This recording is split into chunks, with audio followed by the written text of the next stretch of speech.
Chapter 45, Prepare for Death. The origin of the Firestone Glowworm was unknown, but everyone in the post-apocalyptic world knew that its nests produced a special type of stone. This stone contained a unique substance that greatly enhanced one's physical constitution. Before her rebirth, a 50-gram stone could be exchanged for over 1,000 kilograms of food, and it was priceless. Seeing Jiang Ran staring at the picture, Tian Ren knew she was interested and quickly asked, "Ran, if you're interested, the mission will be available tonight at 7 p.m. at the Tianting Building." "I can't make it tonight. Maybe tomorrow night. I need to prepare." Whether it was the evolved caterpillar or the Firestone Glowworm, they weren't easy to deal with. However, Jiang Ran knew their weaknesses. As long as she used the right methods and found her way into the Firestone Glowworm's nest, collecting a few stones shouldn't be a problem.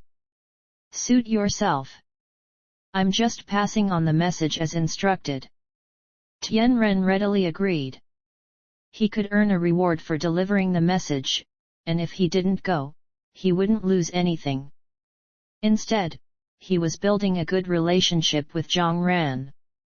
In any case, it was a win-win situation. In the afternoon, it started raining. This time, the rain was substantial, and the sound of raindrops falling was quite clear. The good news was that the temperature had also dropped. Someone measured the temperature, and the outside temperature had dropped from around 57 to 58 degrees to about 40 degrees, a significant drop. Jiang Ran checked the time. It was already the beginning of July. During this time, she was engrossed in training and had almost lost track of time. "It's cooling down. Finally, the temperature is dropping. It's only 4 p.m., and the temperature has already dropped to 40 degrees. It looks like the hot weather is finally coming to an end.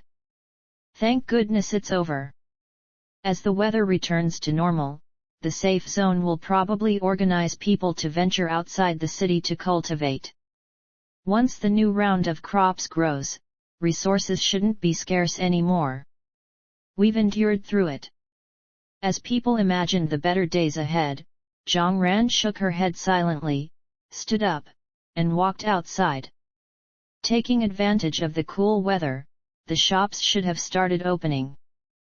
She needed to get things ready for tomorrow's stone-collecting mission. With her previous experience, Jiang Ran easily found what she needed, exchanged resources with people, and quickly returned home as the rain grew heavier. The night was pleasantly cool, with the temperature dropping to a comfortable 25 to 26 degrees. Jiang Ran decided to forego her training and enjoy a peaceful sleep. The next day, the temperature had risen slightly but was far from the scorching heat of before. It reached a maximum of around 34 to 35 degrees, which was a normal summer temperature. This temperature might have been unbearable in the past, but for those who had endured months of extreme heat, it felt refreshing. Knock, knock, knock. Suddenly, there was a knocking sound at the door. Jiang Ran got up to answer it. Since the weather had cooled down, she hadn't gone to the basement. It was Tian Ren at the door. He smiled and said, "Ran, I received a message from the Tianting Building. They've rescheduled the mission to the daytime. I've come to let you know." "I see." Looking at Tian Ren, Jiang Ran curiously asked, "Are you going?" Tian Ren shook his head repeatedly, "No way for me. I'd rather stick to being the captain of the safety committee." After Tian Ren left, Jiang Ran tidied up and headed to the Tianting Building. Located at the center of the safe zone, it was the building with the colorful lights that she had seen at the exhibition center. As she walked to the entrance of the building, Jiang Ran felt as if she was transported back to the pre-apocalyptic times. Guards dressed in black security uniforms stood on both sides of the entrance. They were muscular and serious, and the people entering and leaving the building were all well-dressed white-collar workers. Ignoring the stern looks from the guards, Jiang Ran walked up and inquired. Upon hearing that she was here for a mission, a few guards were surprised, but they still pointed her in the right direction. Thanking them, Jiang Ran walked towards another entrance of the building. The square was crowded with people, but most were just spectators. There were only a few people who actually stepped forward to sign up. A middle-aged man with a loudspeaker in hand was shouting. Resolve the evolved creatures on the farm and receive a reward of 1,000 pounds of food and 20,000 points. This is a rare opportunity, don't miss out, everyone. However, the people around were not moved, instead, they whispered among themselves. It was 10,000 points yesterday, and now it's 20,000 points today. Looks like this mission isn't easy. Don't you know the people who went in last night didn't make it out alive?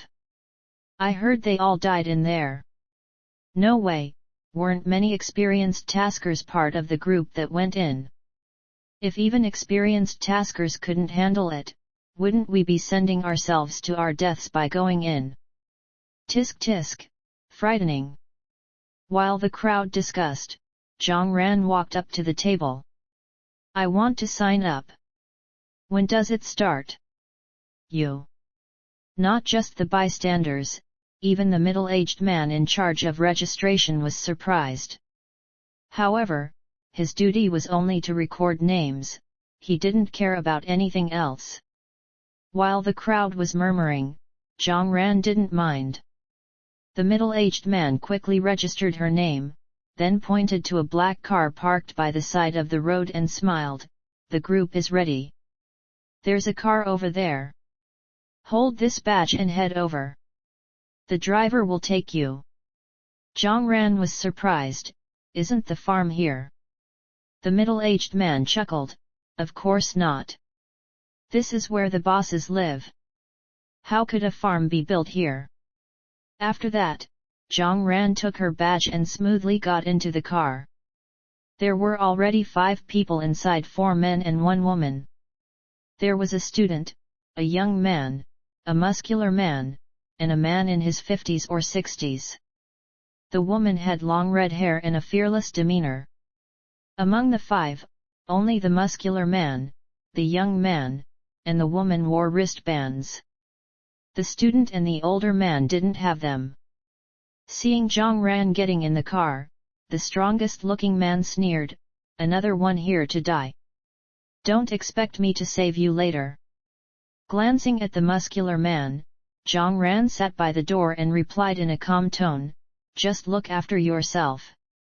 Provoked by Jiang Ran's retort, the muscular man gave her a displeased look but didn't make any further move. The car slowly started moving. The woman with red hair smiled and said, we're all in the same batch. Let's get to know each other, maybe we can cooperate. I'm Rao Meng. How about you all? The old man coughed softly and said, I'm Zhong Changed. I'm just here to try my luck. Don't mind me. The student said nervously, I'm Fu Wenbo. I'm here to try my luck too. My family has run out of food, and I have 2 younger siblings. This is the only option. The young man smiled and said, Guo Yu. Following that, Jiang Ran also introduced herself. The group looked at the muscular man. He looked displeased as he grumbled, Jing Wenbiao. Then he warned, don't think just because we know each other means anything. It's dangerous in there. I won't be responsible for anyone else. Rao Meng smiled, since we've chosen to sign up for the mission, we must be prepared to die in there. Zhong Changed and Fu Wenbo nodded, while Jing Wenbiao snorted dismissively. Guo Yu remained silent, indicating that he wasn't here to throw his life away. Jiang Ran sat at the front, quietly listening to the others' discussion. She had no intention of participating.